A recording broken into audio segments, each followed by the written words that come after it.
Anderson heaving one down the sideline, and he's got Cass Allen over the top. Big side, down the sideline. Touchdown. His signature move and his signature performance. Allen did ball one more time. 58 yards this time. You're listening to the Bruin Bible. This is your host, Will Decker, bringing you UCLA football content all throughout the year for LA Football Network. What's up, Bruin Bible listeners? This is your host, Will Decker. We are brought to you today by the good people at BetOnline. It is the fastest and easiest way to wager on all your favorite sports, contests, and events with first-to-market odds and lines. Find reviews and news for every league, including Major League Baseball, NFL, NBA, NHL, combat sports, such as MMA and boxing, esports, and even golf. I'm going to be placing some big-time bets this year. NFL, we're talking about Rams-Chargers Super Bowl. That's my prediction. Going to be placing some future odds on that. MLB, I might be placing a bet on the Dodgers to make the World Series as well, given the year that they've had so far in the regular season. I'm going to be using it for all my MMA bets. Loving when a good fight's coming up. The Nate Diaz fight coming up this Saturday. Going to be putting a nice wager on that through BetOnline. Head on over to BetOnline today or use your mobile device to join today and make your first sports bet. Use our promo code BELIEVE50 to receive your 50% welcome bonus on your first deposit. BetOnline, where the game starts. Welcome out to a Sunday night Bruin Bible. Will Decker, your host, joined by the great man, the madman, coming to you live from Los Angeles. We covered the UCLA Bruins. My boy Madman was actually in the Rose Bowl covering the Bruins this Saturday. He had an awesome experience there. He saw some really good insights on, some of the UCLA depth. I think this was a great game to kind of evaluate who's kind of second in line and third in line to some of these starting positions and how they can make an impact for us either this year or in years to come. But Madman, give me your overall, interpretation and your experience of what the Rose Bowl was like when they were hosting their first HBCU opponents. Just a historical day for a lot of things UCLA. I know you mentioned in your article, which we got to plug on LAFB, so many great, race barrier athletes that came from UCLA, whether it be Arthur Ashe, whether it's Kareem Abdul-Jabbar, Jackie Robinson, the list goes on and on. It's such an impressive university. And when you can add the HBCU, it really makes it a special, special affair. Yeah, for sure, Thriller. It was really felt like, as I mentioned, the game itself felt like the undercard to the event, just in terms of the symbolism. And I thought the university and AD Martin Jarman did such a great job recognizing different student affairs leaders within the university on the field that contributed to just the campus culture of racial equality. There was a whole Black Excellence campaign that was taking place over the course of the game where players were talking about their story and what it meant to be African American, who they were inspired by, and where they see the future of their lives. Martin Jarman providing inspirational words pregame to the Chancellor's Party and notable alumni that really have a passion for social justice. So it really was this combination of the event. And then seeing the Alabama State Hornets, the mighty Hornets marching band at halftime. I mean, I couldn't help but reminisce over one of my all-time favorite movies, Drumline with Nick Cannon, where Thriller, it definitely was very apt, that line where it was said halftime is game time. And it definitely was the case on Saturday at the Rose Bowl. The mighty Hornets marching band just absolutely put on a show, and the crowd just couldn't be more of a roar for the marching band. And so just a tremendous energy and a vibe. And obviously the game sort of took place and was secondary to that. UCLA just with such a significant talent advantage there. And like you said, an opportunity to play lots of guys and pepper it around. But it was just a great day for Bruin fans, Bruin alumni, Bruin boosters, Bruin partners about just what this university represents. And so many people talk about it and talk about access and equity and inclusion and equality. UCLA walks the walk, man, all day long. And that's why this is such a beloved university on the gridiron, in the classroom, in the laboratory, and in the world. Man, well, you struck an immediate chord, and you actually took something I was going to reference immediately after this. Drumline is one of the all-time favorite movies in the Decker household. We had the early HBO subscription where that thing would come on like every 2 days. Like it would be on all the time. And my brother, who was always just into drumming as a whole, that movie caught our attention. And my grandpa was in the marching band at the University of Michigan. So we've always kind of been a band-oriented family. And that movie, I mean, that's what got us into the band scene. So seeing that live, I was incredibly jealous that you got to experience it. It sounds like the show lived up to the hype, so I'm very, very pleased about that. But we did have a game too, man, like you're saying. It was a historical day in a lot of ways, but we also had a game on the field that really showcased some talent. And, we're going to bring a new segment to the Bruin Bible. We're going to do game balls from this last week.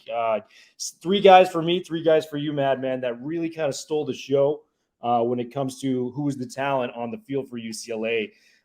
You were the man in person, Madman. I'm going to give you the first game ball. Your first game ball from Saturday goes to who? Thriller, I love this segment so much and the creativity with it that you've brought and your vision for this, because it was a very unique game. 6 different guys ran the ball, 9 different guys caught a ball. So the ball was really peppered around all over the place. I'll start with Carson Ryan. He was really fantastic. 3 catches, 58 yards, and made some really nice grabs, kind of showed off his route running ability, his catch radius, being able to pull balls into traffic. And he was really sort of the linchpin, I would say, of probably that portion of the game, middle of the second quarter to late second quarter, where I think the UCLA offense actually looked its smoothest all day. And so Carson Ryan obviously was a very decorated recruit. We talked about him over the summer, Will, on a variety of shows that we had at LAFB. So to see that come to fruition, was very proud to see Carson Ryan. I think the future is so bright for that young man, and just that lineage, that tight end lineage that we keep talking about at UCLA. Carson Ryan definitely looks like he's going to be that next one. And it's just astounding what UCLA is able to do in the tight end room. When you lose an all-time great at the position for UCLA and Greg Dulcich, we've mentioned Asiasi, we've mentioned Caleb Wilson, who was, all first-team Pac-12, finalist for the Mackey Award, players like that. And you look at the tight end room as a whole this year. Ezike didn't even play, but in the first game, it looked like he was Dorian Thompson-Robinson's kind of, guy he was going to go to in the flat, like 5 catches, 32 yards. He was just a security blanket for him out there making plays. You mentioned Carson Ryan led the team in receiving, 3 catches for 58 yards, with his longest catch being 26 yards. So he was getting very substantial gains on those 3 catches, every time he caught it and got, into the open field. And then Hudson Habermill, he had the big 25-yard touchdown. He was wide open in the process. But what Hudson Habermill does is he is such a complete tight end. He is so good in receiving, but he's also so good in blocking. And this is a big statement, because I think we think of Gronk as a gigantic human being, but he is built similar to what Gronk is. Hudson Habermill is 6'6", 252 pounds. Like, this is a big guy that can get out in the open field and make some defenders miss in the open field. I think this guy might be the next NFL bound tight end from West Coast tight end and I think outside of maybe Georgia and some of the other SEC powers, like, this may be the deepest tight end room in the country. And we're so lucky to have that at the Rose Bowl again, just moving forward. So great first pick with Carson Ryan. I was actually going to be targeting him as well. I'm going to go to the defensive side of the ball, Madman, for my first game ball. A lot of different areas we can go here. Jalen Davies was a guy that we were really kind of hyping up. Top 100 recruit, went up to Oregon. Mario Cristobal decides to leave and bolt to Miami. He opens up his recruitment. He's looking for where to go. Goes back to UCLA, has a huge interception, 46-yard return, almost housed it. And if you look at that potential on that other side where we have Kirkwood there, and, we had Ben Bolch on the show like this past week, and I made the statement, I think this can be the deepest secondary group that UCLA has had under a Chip Kelly coach. And, we've had star players. I mean, Darnay Holmes, is playing in the NFL. I was watching him play for the Giants today, and different guys like that. Quentin Lake drafted to the Rams, different stars, out of that area. Quantrez Knight, whether you want to classify him as a secondary player, he's technically a safety. He's, on a practice squad for the 49ers. this unit, there's something special about it. And I know Kirkwood's going to be a star, but just seeing Jalen Davies make that play that we've been just waiting for so long, I think he's got to be my first game ball, man. What do you think about Davies being my pick? Oh, I love it. I mean, and it was a spectacular interception. I have to give Thriller, I must say, maybe 1/10 of the game ball must also go to the Hornets offensive lineman that was able to tackle him inside the 10. The press box went absolutely crazy. The press box might have gone more crazy over the tackle than the pick and the return, because that looked like such a sure house call. And then he cut it in, and how that lineman had the lateral quickness to make that happen, that was absolutely exceptional. But everything you said, Will, was spot on with Davies, no question about it. And I think if he can fortify the other side of the field opposite to Kirkwood, you throw in an Azizi Hearn, you're really going to now have some strength here in the secondary, because truth be told, the secondary struggled in the early parts of this game. The first 15, 20 minutes of this game, quarterback Crowley from the Hornets, he was leading 75% of his passes.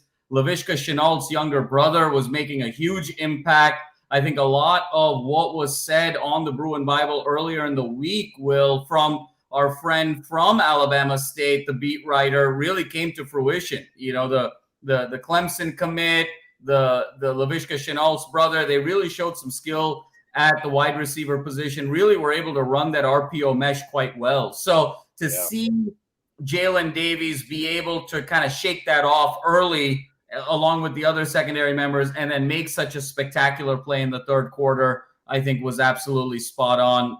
And Davies is going to be really key as we go into conference season and start playing some of these more potent offenses like a Utah, like an Oregon State, and like that, seemingly bubbling juggernaut across town. So Davies is going to play a huge role moving forward.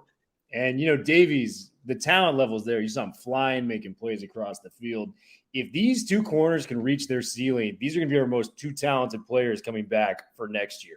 I think we're going to be losing a lot of talent. The Charbonnets, the DTRs, the Bobos are all going to be gone at that point. So having those two guys come back and really fortify an area that's just been of quite concern. And, there's a lot of guys that deserve game balls that we're going to get to, but just the secondary as a whole, and just seeing them kind of thrive in different areas and just do things that they're doing under McGovern that was not present under Azanero, I got to give them the game ball. So that's my first game ball. Madman, the choice is yours.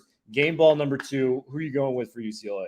Thriller, game ball number 2. I'm going to stay on defense. I think you know where I'm going with this. Mr. Latu, I think, was absolutely sensational with the forced fumble there in the first quarter, the 2 sacks. Just what an incredible disruptor he was, and really made UCLA's physical presence be known.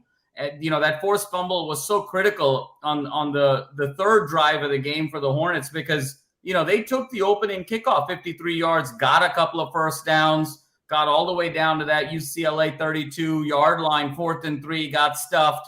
And so it was 7-0. The Hornets were playing with a lot of confidence still at that particular point in the game. Latu just blowing up, his assignment, getting to the quarterback, stripping him, and just creating constant disruptive pressure over the course of the game really gives, for me, as a Bruin follower, a fan, an analyst, I'm very excited about this front four possibility now with Latu, with Carl Jones Jr., and bringing in the Murphy twins together. That front four in pass situations, 2nd and long, 3rd and long, can really be the key to getting UCLA some critical wins later in the season. So really happy to see Mr. Latu do his thing. And so my second game ball has got to go to that young man. Latu, just what a story, too. This was a 5-star heralded recruit, went to Washington and had to retire early due to a redshirt medical situation that got out of hand because the medical problem was something that they felt could not be repaired. It was something that was going to be sidelining him for quite some time. Was able to get cleared up, transferred down to UCLA on the whim of, the defensive line coach that came from Washington. His name is very hard to pronounce, but we will get to it at some point. But Latu, it's just nice to see that, because I know in his mind and everyone else's mind, we all had a different vision for how his college career was going to go. And just the fact that he's able to thrive in a situation like UCLA, get 2 sacks when a lot of people pegged him as probably never playing football again. I think that's an awesome story that's kind of going under the radar for UCLA. And you nailed it with the front 4 talk, man. So love the Law 2 talk, man. That was probably going to be my next game ball. I'm going to keep it with the D-line. This is my second one, and I texted you right after this play happened. So we are on the same wavelength with this. Grayson Murphy is so talented off the edge, and he's slender. He's more slender than I thought, more jacked than I thought, less body fat for a typical defensive end, and just how he's able to engage with his hands and make these linemen miss.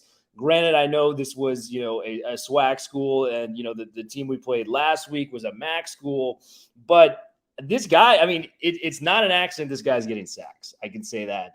2 sacks in 2 games. I think he's got 4 or 5 pressures.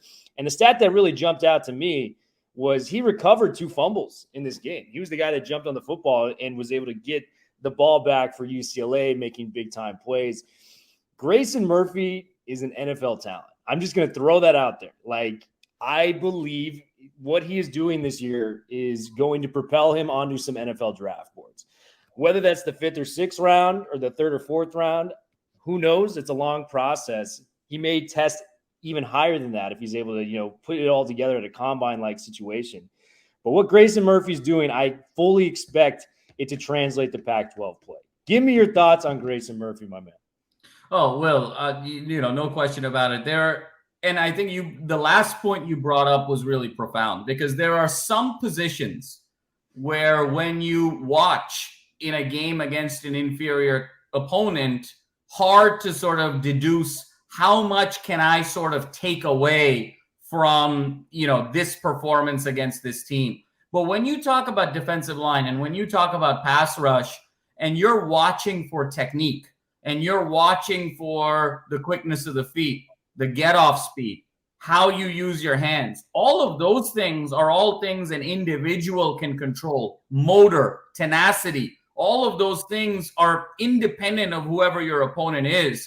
And Grayson Murphy, whether it's going to be Alabama State, South Alabama, Utah, USC, whoever, he is a guy, I completely agree with you, that is an absolute star, ready to be a superstar for this team and in this conference. He and his brother, the Murphy twins, have been every bit as advertised, and I think they have been the steal and Chip's, in many ways, his sort of crown jewel defensively in terms of the transfer portal overall. So just so thrilled that they're part of this team. And again, that front 4, you put it together there, Thriller, in a pass rush type situation. I have to go back all the way to maybe 2006 to see a pass rush at UCLA that would be comparable to that front 4 when you throw in, a Brian Price and you throw in guys like a young Anthony Barr and others. They have that making, and Grayson Murphy's at the center of that. So couldn't agree more.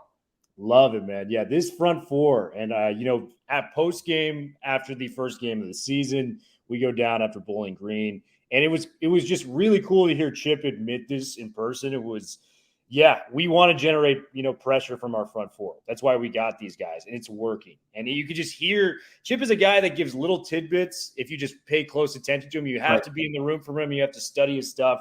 But he gets very animated about very few things. But when he was talking about the pass rush, it was undeniable. You could hear the excitement in his voice for a guy that relatively likes to keep his name out of the media. So that was a moment where we're looking at each other going, we got something special here. So keep an eye on this front 4. I think it has a chance to be top 3 in the Pac-12. Maybe by year's end, as a unit, it could be tops within the Pac-12. So a lot to be excited with on the defensive line. Madman, you're down to your final pick of the game balls. On my last strike. you gotta give me who you're gonna go with, my man. And before I do, Thriller, I love the point that you made about Chip and needing to really sort of study him and be a little bit more of a nuanced listener because of what he gives. You know, to all of our fans out there, if you want to sort of master in Chip Kelly talk, go keep reading and watching Hansel and Gretel, because all you're doing is you're following those breadcrumbs, you're picking up breadcrumbs, and you're piecing them together to make a narrative about what this guy's trying to say, because he's talking in code 88.9% of the time. But, you know, but we're starting to sort of become well-versed in Chip Kelly talk, Thriller, I must say. I think on our resumes, we can sort of count bilingual as English and Chip Kelly as two separate languages. But I digress. He's like the brainchild of Belichick and Popovich in one. It's like a guy who goes to the media. It's tough to pick up tidbits from him because he's all business. You know, he has a successful resume. We all know the stuff he did at Oregon. He was an NFL coach. You can't be an NFL coach on accident, and not just a position coach like a lot of people get an opportunity to be. This guy was the head coach, and Philly, paid a ton of money for him. San Francisco paid a ton of money for him. Didn't work out as he liked, but at the college level, this guy still is very elite with the run game. And we saw it. I mean, what was it? 7 guys with 30 plus more rushing yards, or 30 or more plus rushing yards. So it was just a very, very impressive display. For sure. The run game master. Madman. Final game ball. Who are you going with? Final game ball, Thriller. It's tough because I could go a couple of running backs kind of deeper. Carson Yankoff, TJ, they were great. Got some great run. Ben Bolch at one point even tweeted out Carson Yankoff for Heisman. With the first couple of carries. So obviously we were all really enjoying seeing the depth chart. This might not be the most imaginative game ball, but it's a significant one to me. And I got to go with Ethan Garbers. And just the way he played, Will, beyond the 14 for 18 for 164 yards, there were a couple of elements there. Number one, let's start with his ability to keep it on, the RPO, which is kind of been, I think, in the back of Bruin's minds of who is going to be the successor to DTR in this Chip offense. Is Garbers mobile enough to be able to do it? And he was able to answer that question with a resounding yes. I know you and I were going back and forth with some jokes. I think you called him Lamar Garbers, and I called him Ethan Tebow. So he's somewhere in between Lamar Garbers and Ethan Tebow in terms of his 2 rushing touchdowns. And that second one was so nice where he sort of juked the guy. He kept it and then put a juke. And then the first one, that 5-yarder, he sort of sidesteps to the weak side and just bulldozes in a la Tebow. So showed a lot of variety in terms of athleticism that I'm not sure a lot of people thought that he had in his bag. And then the other element of it, Will, is, and this may be a little bit controversial, and we certainly don't want to stir the pot here, but the offense looked the best all year with Garbers in that stretch. And in particular, I want to highlight that last drive before the half to make it 31-7. His 4 completions on that drive, there were 2 absolute darts to Bobo, some beautiful out routes. He had a beautiful, Y mesh concept to Carson Ryan. He even took a deep shot to TMA. He missed it, but it was a deep shot and really was able to sort of pepper the ball around. The ball was zipping out. And there was a verticality to the passing game, Will, that we just have not seen through 8 quarters yet. And so he really looked sharp through the air. He showed a lot of athleticism on the ground. And so for that reason, I must give the ball to Mr. Ethan Garbers. Yeah, man. And I tweeted this out during the game. I said, best backup in the Pac-12. Yes. I mean that. This guy, he was able to put up numbers, almost led us down the field against Oregon last year and gave us a shot at winning that game for a very, very talented Oregon team, that under Crystal Ball at that point was the odds-on favorite to go to the Rose Bowl. And then, he goes to Utah. We got blown out in that game, but it had nothing to do with Garbers. That was a defensive problem. It was over in the first quarter because the defense, couldn't hold their jock straps up last year. I mean, that was just the reality of the situation. So Garbers has always had the talent, and you could see it with some of these throws because we are so strong with the run game anyways, with just Chip Kelly's mind and how he's able to utilize these backs. We're going to get Charbonnet back.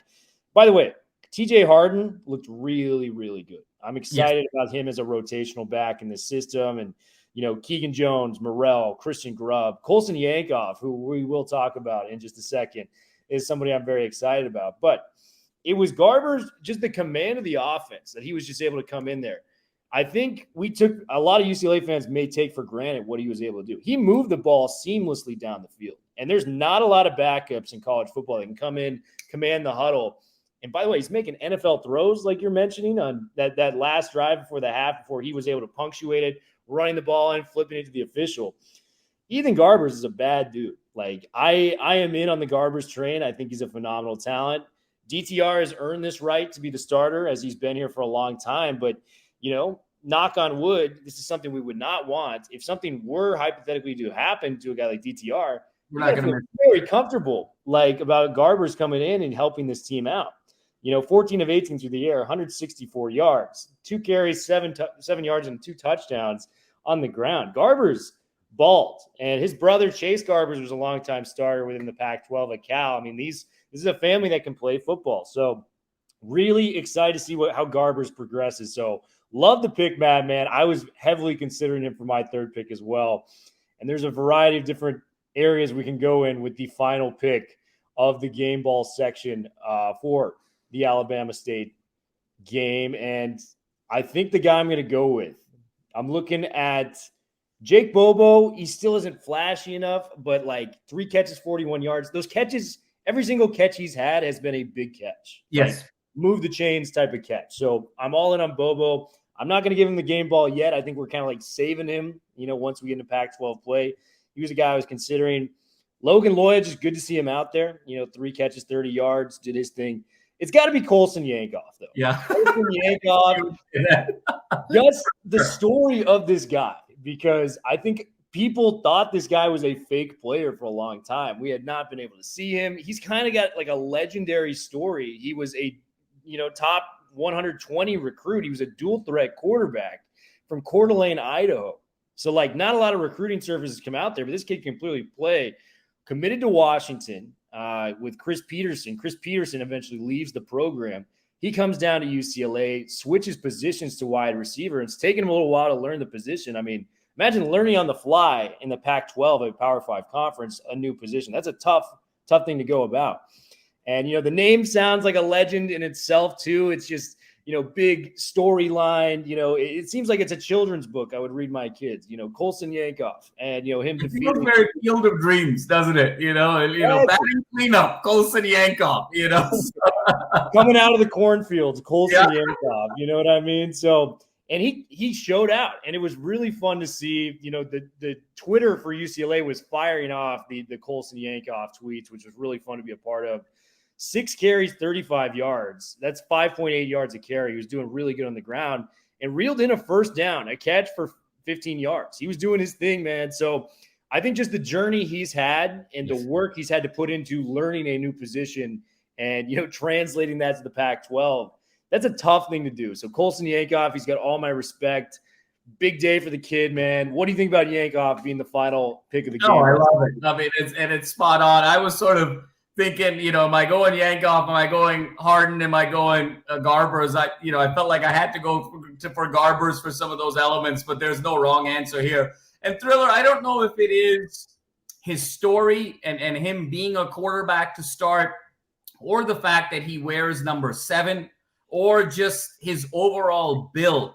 But I tell you, the way he runs and just the way he's built, it reminds me of a young Toby Gerhart, to be honest with you. Yes. And I certainly don't want to get ahead of ourselves. And we're playing an HBCU and an FCS team, but just how he looked, just the eye test, just his running style, his body, the number, all of those things gave me Toby Gerhart 2009 vibes a little bit. So really excited about Yankoff's journey, and hopefully we'll get an opportunity to see him more this season, hopefully as soon as next week if we take care of business as we're expected to do. And I love it. I mean, you nailed it. Toby Gerhart, massive back. Colson Yankoff, 6'4", 210-pound back. That is a big, big dude out there that you can kind of use as a hybrid because he's big enough to muscle the ball away from smaller corners. And he's quick enough to, run through the tackles and make something happen on the ground. As we saw, 5.8 yards a carry is very impressive. Colson Yankoff is that dude. And, if I'm getting a UCLA jersey this year, it may be Yankoff because I love the story. You would rock that thing so well. Oh, man, the Yankoff 7 Thriller walking into the press box, walking into the LAFB tailgates with a Yankoff 7. You want to talk about street cred. Oh, my God. You're oozing street cred at that point. It's hilarious, man. It's like I have this like affinity for like getting just random players' jerseys for either myself or my friends. So peak of the Warriors run. Like I'm for those people that don't know, I'm a Bay Area kid. I grew up a Warriors fan, not a bandwagon. I grew up going to Oracle as a kid. We sucked for many years. We got good. I'm just enjoying this while it happens. But peak Warriors, this is Kevin Durant. Everyone hated us, and I understand to some degree. I mean, we were very, very good. But what I would do, I got my buddy a jersey, and it was the Kevon Looney jersey. So, like, out of all the jerseys you can get, and this is before he actually had, like, a really nice playoff run, when you would see in the street, it was so funny because people would be, like, chirping you going, oh, you're a fake fan. Oh, get this Warriors jersey out. And they would turn around and see who was on the back, and they go, Looney. And they're just going, oh, you're actually, like, a true fan? Like, it's a funny contradiction because you, like, I don't know. It's a hilarious thing for me to just. You showed the authenticity there about picking a guy deep on the bench, which means you really care about the team. And may I say, Thriller, Kevon Looney, a great UCLA former player, that the fact that I think it was preordained that you were going to be with the LA Football Network and be the star of the Bruin Bible podcast for UCLA. I think sometimes destiny is written. And your destiny was written with the thread of Kevon Looney's jersey. Co-star, if I may. I've got a great special guest here with the Madman. He's always awesome, dude. But last question I got for you. What have you been binge watching as of late, Madman? We're trying to incorporate this into the show. If you guys have any suggestions, too, make sure to hit us up on LAFB. We're always looking for shows. But, Madman, what have you been binge watching as of late? So, Thriller, me and the wife kind of went through the whole – the tech entrepreneur, phase with the Super Pumped and the We Crashed and, that whole deal. Yeah. We needed exactly. All great shows. Love them. I love thrillers, political thrillers, action thrillers. That's my jam. But my wife was kind of like, we need something a little bit light. So between that and then we love, watching Indian Matchmaker and just, trashy reality TV as well. So somewhere in between, like really good shows and trashy reality TV, we missed a comedy about 10 years back that we ended up binge watching, which was Veep. We just fell in love with Veep. We watched all 6 seasons over the course of the last couple of months, and just what a fabulous show. So we just wrapped that up just a couple of days ago and on the hunt for the next one. But Veep is a really underrated, great all-time comedy in my mind. HBO doesn't put out bad stuff, and anything with Julia Louis-Dreyfus on there, sign me up for. I am like as big as a Seinfeld fan as you can imagine. Curb Your Enthusiasm might be even better for me, but love all that stuff. Have you heard of Severance? Show on Apple TV. I actually just got around to that. I had not, dipped my toe in the water of Severance just yet, but man, one of the best shows I've seen, and just the epitome of a thriller that makes you like, I'm trying to go to work the next day. I'm like, laying in my room watching TV. I'm like, I gotta watch the next one. There's no way I can just not know what happened. So check out Severance if you haven't. Check out the Bruins playing this Saturday. We are taking on South Alabama. Is that correct? South Alabama. And I think very good likelihood that both of us will be in the press box at that game covering the mighty Bruins here as they round out their college football preseason tour before conference starts the following week against Colorado and Carl Durrell. Although the way Carl Durrell is coaching, maybe that preseason schedule extends one more week into Colorado.